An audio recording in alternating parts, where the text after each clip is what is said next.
Unstuck with Charlie. Here we go. Part 2 of our series, Is It Okay to Judge Someone? Today we're going to look at the most misused Bible verse in the entire universe. Yes, the entire universe. Matthew 7:1. Both Christians and non-Christians misunderstand, misinterpret, and misrepresent this verse.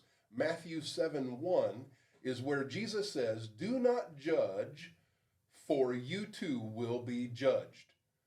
Well, let's just stop there, right? Judge not, don't judge me, back off, you can't judge me.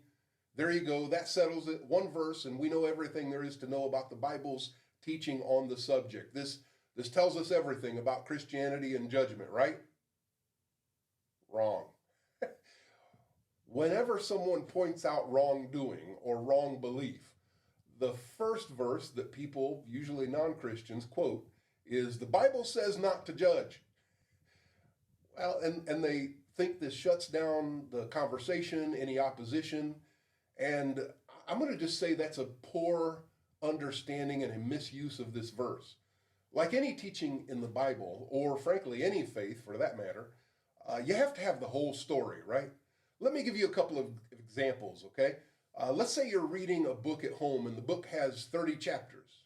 You can't just jump into chapter 10, read chapter 10, and not read chapters 1 through 9 or chapters 11 through 30. You got to read the whole book to get the entire context so you can understand the story or the meaning, right?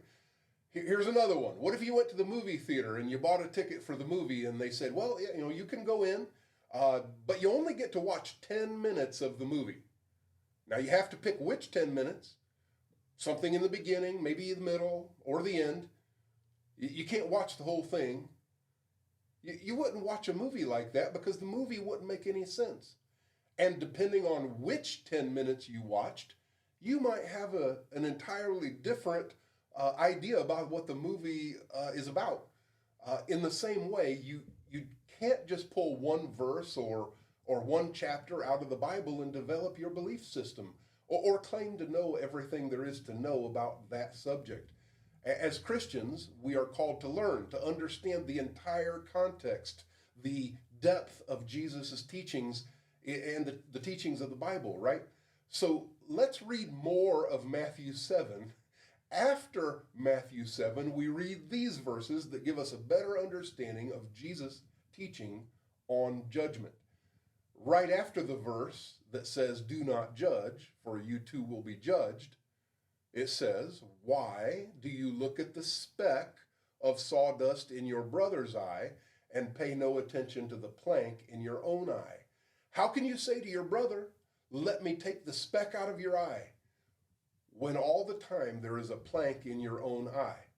You hypocrite! First take the plank out of your own eye, then you will be able to clearly see to remove the speck from your brother's eye." The speck and the plank here are symbolic of wrongdoing, wrong living. Some might call it sin, something we're doing that we're not supposed to be doing. Jesus isn't saying you can't address someone's wrong living. He's saying specifically here that you can't go around correcting anyone when you are doing the same thing, if not worse behavior. This is a statement on hypocrisy. It's not a license to sin or to avoid talking about sin.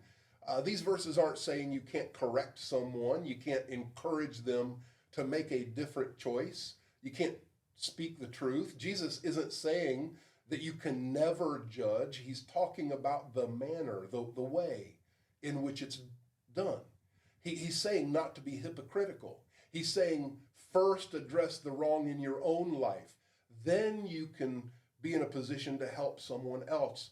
In other words, in the Bible, we learn how to use proper judgment.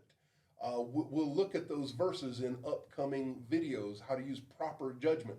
But let me reiterate, it's never okay to condemn someone. That means to be mean or to be rude or to disparage. But it's about making good judgments and having good judgment as part of our life. We need to understand this principle and learn how to do it appropriately with the right attitude. Sadly, many do it poorly and for the wrong reasons. In my next video, I'm going to clearly outline when and how judgment should be used. I'm going to stop here, but I want to encourage you to check out part 1 if you didn't get it, and part 3 on this topic. Now click the thumbs up button and subscribe below for notifications, and let's have a great day and move forward together.